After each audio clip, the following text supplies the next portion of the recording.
Yo guys, welcome back to another episode of Manga Review. Today we are covering the Royal Capital Assault arc from Black Clover. And also we're going to be covering like the ending of the dungeon arc thing. So the last bit of the dungeon arc takes place here in volume 3. Also, before we do get started with the review, I do want to show you guys these dope volumes. So we got volume 3 here with Noelle and Asta with Mars and, what's the bird's name? Nero. So, pretty solid looking volume. Always love Black Clover's, like, art and stuff. It's a very good looking series, I will say. And then on the spine here, got Noelle. I am sad that the newer Black Clover volumes, they actually stopped doing the whole, they stopped coloring, like, the clover. So you have all of the volumes have, like, the clover colored to go with, like, the number and stuff. But I think they started doing it on volume 20, I believe, and they don't do the clover anymore, which is kind of sad. So, it's just a detail that I did like. But yeah, on the back here, we have the Silvas with the Fuegoleons, or not the Fuegoleons, the Fuegoleon, but the Vermilions is what I meant. I said the Fuegoleons. And then we got Asta and Yuna. Pretty cool. I'll let you guys read that. Yeah. And then, volume 4 here, which is a really cool looking cover. I like Noelle, the cover with Noelle on it. Because Noelle kind of a baddie, I will say. But, this is a sweet cover with, again, Asta. We got my boy Fuegoleon. Probably, I love Yami in this, but my second favorite character might be Fuegoleon. I'm not sure. I really like Fuegoleon, so yeah. And then his little brother. I just got finished reading this. I forget his name already. I'll have to look and see. It starts with an L. So yeah, his name's Leopold Vermilion. I forgot that. So but he's on the front here. Really cool. And then on the back here, we got the zombie necromancer dude and Asta. You guys can read that. So yeah, these two volumes. This is the assault arc, and then this. Well, it's the most of the assault arc. It kind of starts at the end of this volume, I believe. So Anyways, let's get right into this review. So personally, I did really enjoy the dungeon arc.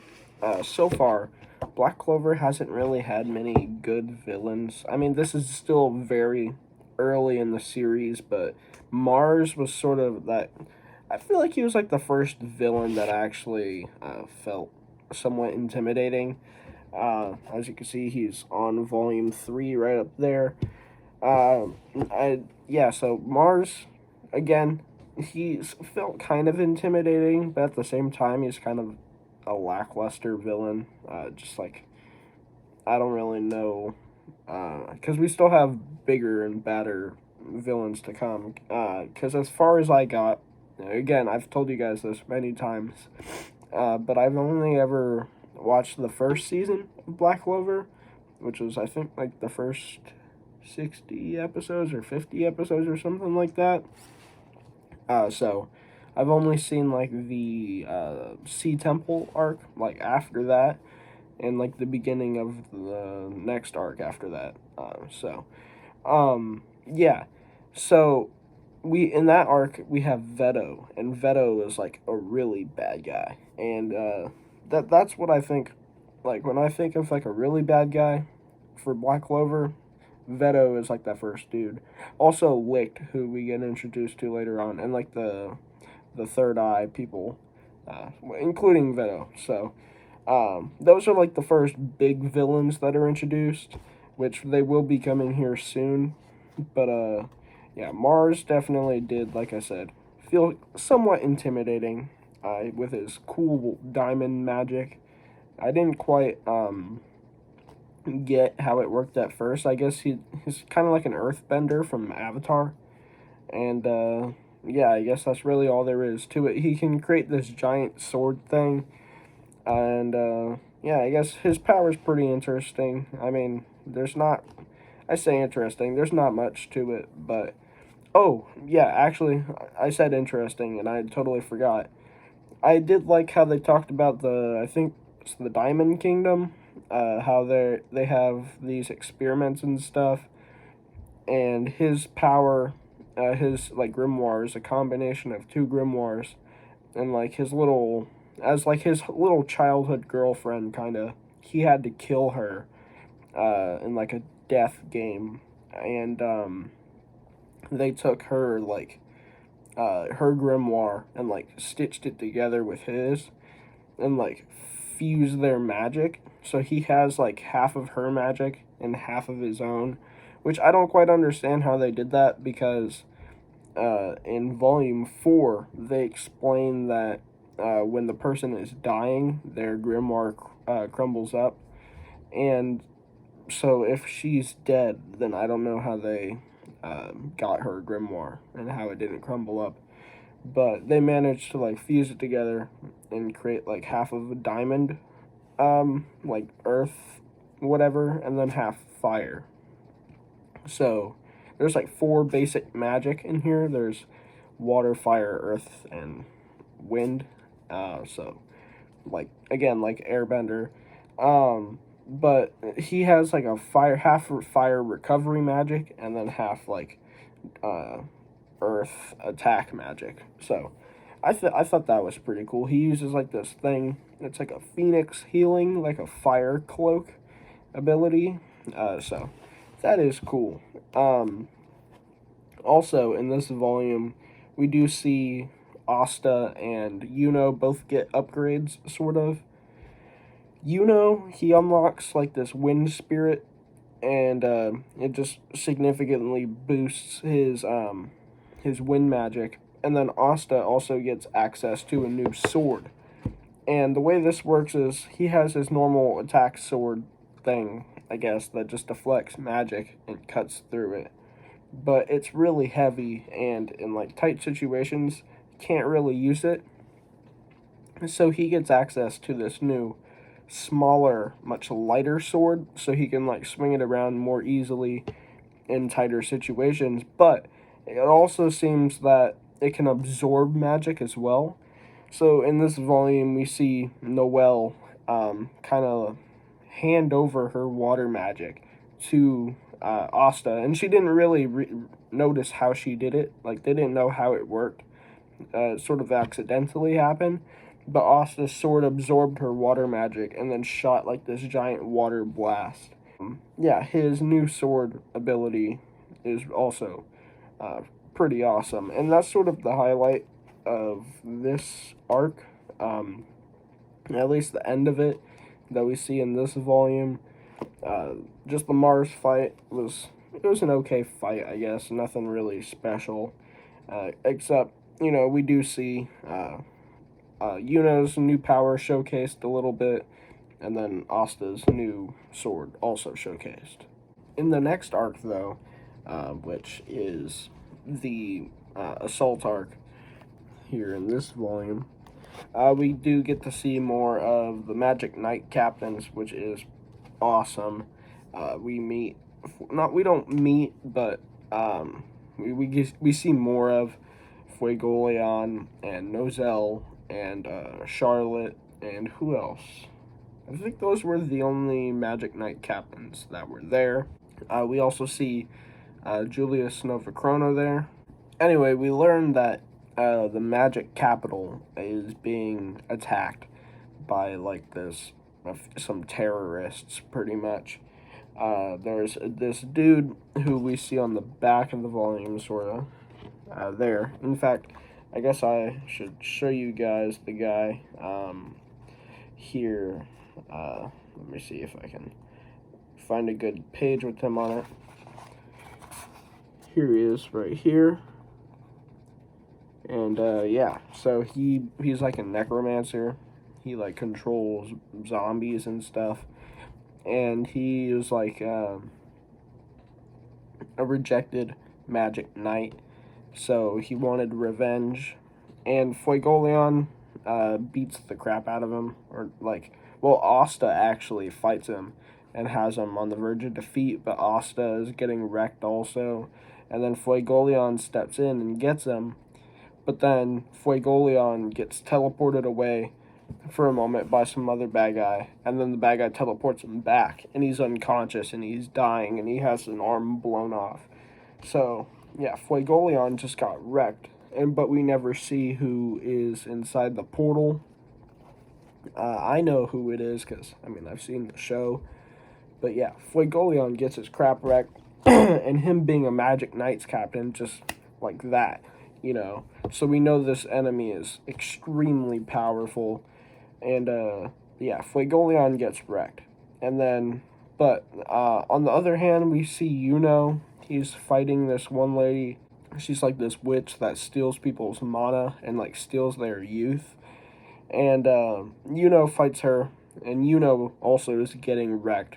He gets like cursed and stuff, so he loses his sense of like smell, touch, sight, like his five senses. He loses it, but he uses his new wind ability to get an upgrade where he can like detect mana. So even though he's lost his senses, he can like hone in on mana, which is cool. And he ends up fighting her and beating her, which was a cool moment.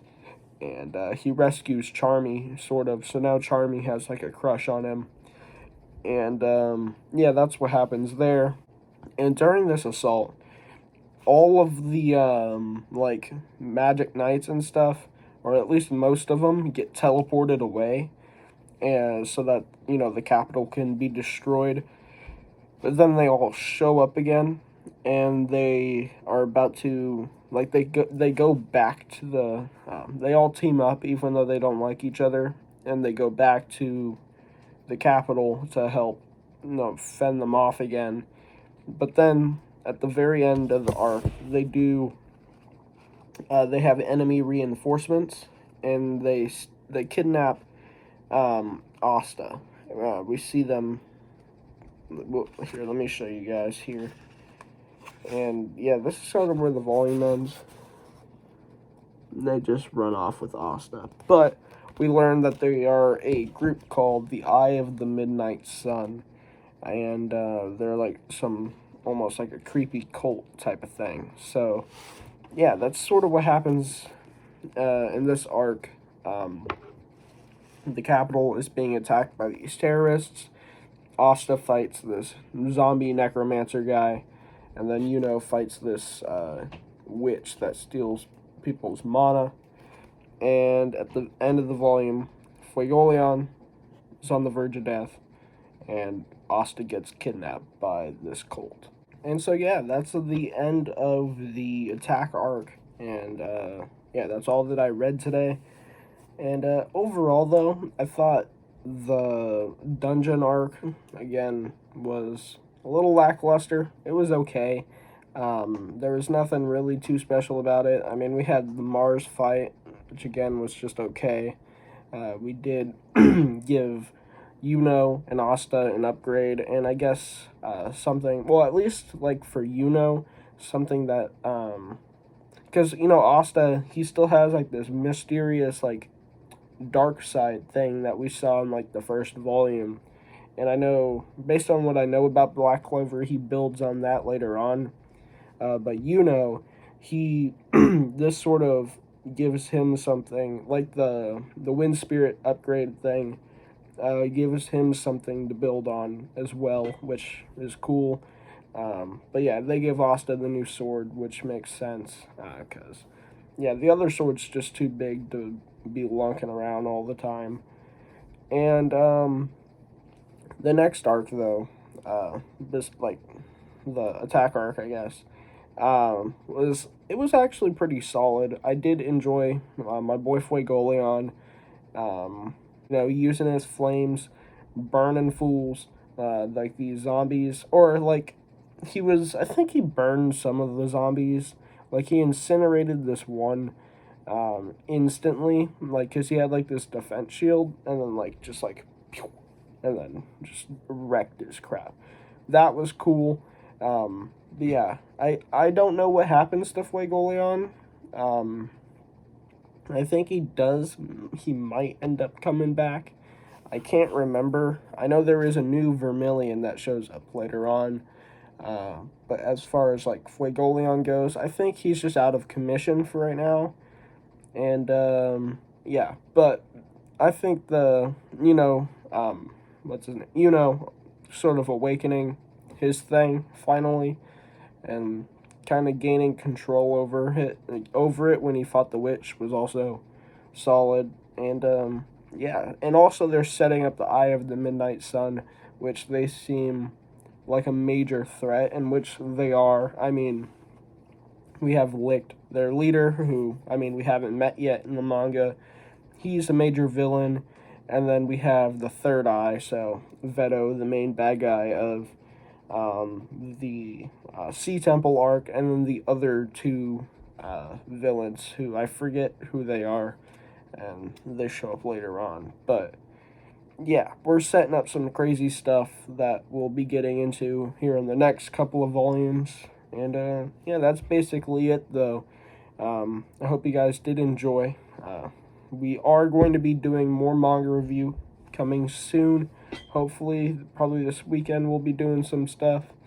And yeah, I'll catch you guys in the next one. Thanks for watching. Peace.